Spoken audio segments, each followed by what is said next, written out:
بسم اللہ الرحمن الرحیم۔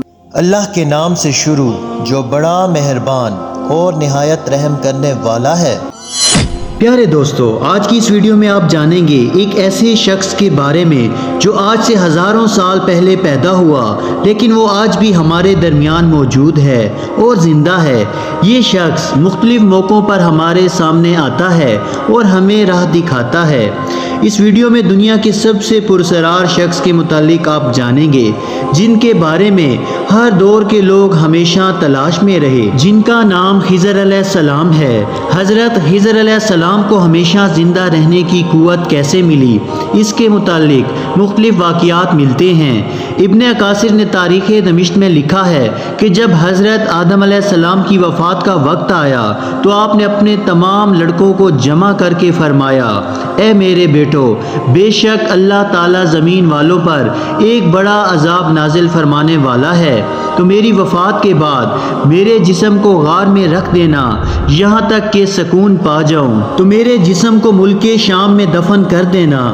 لہٰذا آپ کی وفات کے بعد حضرت آدم علیہ السلام کا جسم مبارک آپ کے بیٹوں کے پاس رہا۔ جب اللہ تعالیٰ نے نوح علیہ السلام کو مبعوث فرمایا، انہوں نے حضرت آدم علیہ السلام کے جسم کو اپنے پاس رکھا، اور جس وقت اللہ تعالیٰ نے زمین پر طوفان کو نازل فرمایا اور پوری زمین ایک زمانہ تک ڈوبی رہی، پھر طوفان ختم ہونے کے بعد حضرت نوح علیہ السلام بابل شہر میں آ کر ٹھہرے، اور آپ نے اپنے تینوں لڑکوں کو وصیت کی کہ آدم علیہ السلام کے جسم مبارک کو اس غار سے شام میں دفن کر دو جہاں انہوں نے وصیت کی تھی۔ تو آپ کے لڑکوں نے کہا کہ زمین وحشت ناک ہے، نہ کوئی اس زمین سے مانوس ہے اور نہ ہمیں وہاں کا راستہ معلوم ہے۔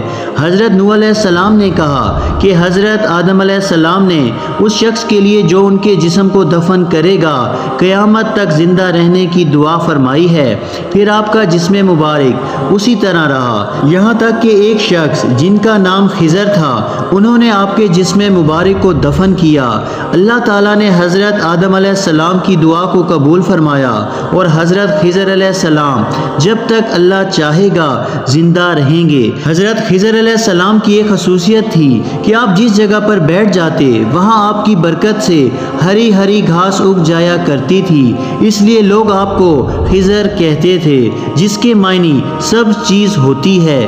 ایک روایت کے مطابق آپ علیہ السلام حضرت ذوالقرنین کے خالہ زاد بھائی تھے۔ حضرت ذوالقرنین اللہ تعالیٰ کے ایک نیک بادشاہ تھے جنہیں اللہ تعالیٰ نے زمین کے بڑے حصے پر حکومت عطا فرمائی تھی۔ حضرت خضر علیہ السلام حضرت ذوالقرنین کے وزیر تھے۔ کتابوں میں حضرت خضر علیہ السلام کی لمبی عمر اور موت نہ آنے کی وجہ یہ بیان کی گئی ہے کہ آپ نے آب حیات نامی ایک چشمے کا پانی پیا تھا۔ آب حیات کے بارے میں یہ بات بیان کی جاتی ہے کہ جو کوئی اسے پیے گا یا اس میں غسل کرے گا اسے کبھی موت نہ آئے گی۔ تورات کے بعد یوحنا میں بھی آب حیات کا ذکر ملتا ہے کہ اس میں چمکتا ہوا آب حیات کا ایک دریا دکھایا گیا ہے جو خدا کے تخت سے نکل کر اس شہر کے درمیان میں بہتا تھا، اور دریا کے پار زندگی کا ایک درخت تھا۔ آب حیات کا ذکر قدیم داستانوں اور کتابوں میں بھی پایا جاتا ہے۔ ان داستانوں میں 3 شخص کا ذکر کیا گیا ہے جو آب حیات تک پہنچ سکے۔ ان میں ایک حضرت الیاس علیہ السلام، دوسرے حضرت ذوالقرنین اور تیسرے حضرت خضر علیہ السلام ہیں، جن میں سے صرف حضرت خضر علیہ السلام اور حضرت الیاس علیہ السلام کو ہی وہ پانی نصیب ہوا۔ روایتوں کے مطابق ذوالقرنین نے قدیم تاریخی کتابوں میں پڑھا تھا کہ سام بن نوح کی اولاد میں سے ایک شخص چشمہ حیات سے پانی پیے گا اور اس کو موت نہ آئے گی، اس لیے حضرت ذوالقرنین نے اس پانی کی تلاش میں مغرب کا سفر کیا، اور ذوالقرنین کے علم میں یہ بات آئی کہ آب حیات اندھیرے راستوں میں موجود ہے، وہاں 360 چشمے ہیں۔ لہٰذا ذوالقرنین نے اپنے لشکر سے 360 لوگوں کو چنا اور ہر ایک کو ایک ایک مچھلی دے کر حضرت خضر علیہ السلام کی سربراہی میں روانہ کیا، اور تمام لوگوں کو یہ نصیحت دی کہ ہر فرد اپنی اپنی مچھلی کے ساتھ چشمے میں اتر جائے اور واپس آ کر اپنی مچھلی کو ظاہر کرے۔ کافی لمبے سفر اور دشواری کے بعد آخرکار یہ لوگ اس چشمے تک پہنچ گئے۔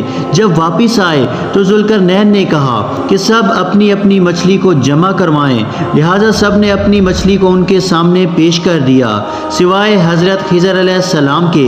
ذوالقرنین نے دریافت کیا تو انہوں نے بتایا کہ میں چشمے میں اترا تو مچھلی میرے ہاتھ سے نکل کر پانی میں چلی گئی۔ میں نے غوطہ لگا کر اسے پکڑنے کی بہت کوشش کی مگر ناکام رہا۔ ذوالقرنین نے کہا کہ وہ پانی آپ کے مقدر میں لکھا تھا۔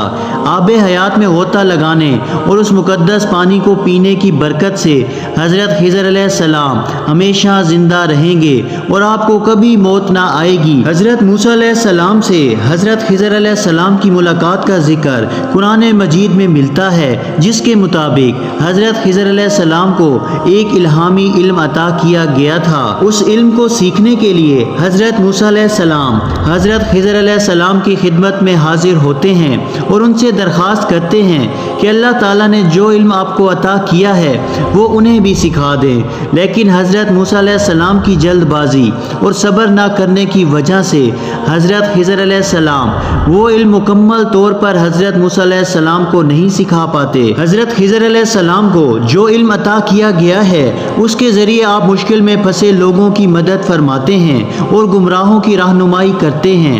لوگوں میں یہ بھی مشہور ہے کہ آپ راستہ بھٹک جانے والوں کو صحیح راہ دکھاتے ہیں۔ اگر کوئی اللہ کا نیک بندہ مشکل کا شکار ہو کر راستہ بھٹک جاتا ہے تو حضرت خضر علیہ السلام اس کی مدد کرنے عین وقت پر پہنچتے ہیں، اور روایتوں کے مطابق حضرت الیاس علیہ السلام کی ذمہ داری سمندر میں لوگوں کی رہنمائی کرنا ہے اور حضرت خضر علیہ السلام زمین پر لوگوں کی رہنمائی کرتے ہیں۔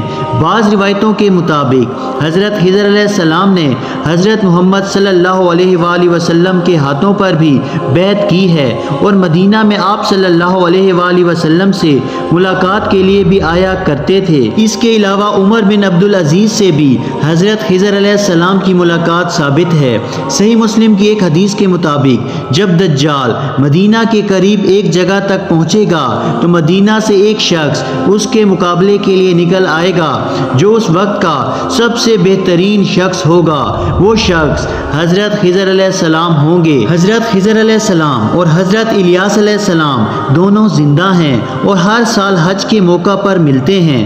صوفیاء کے نزدیک بھی حضرت خضر علیہ السلام کا بہت اعلیٰ مقام ہے۔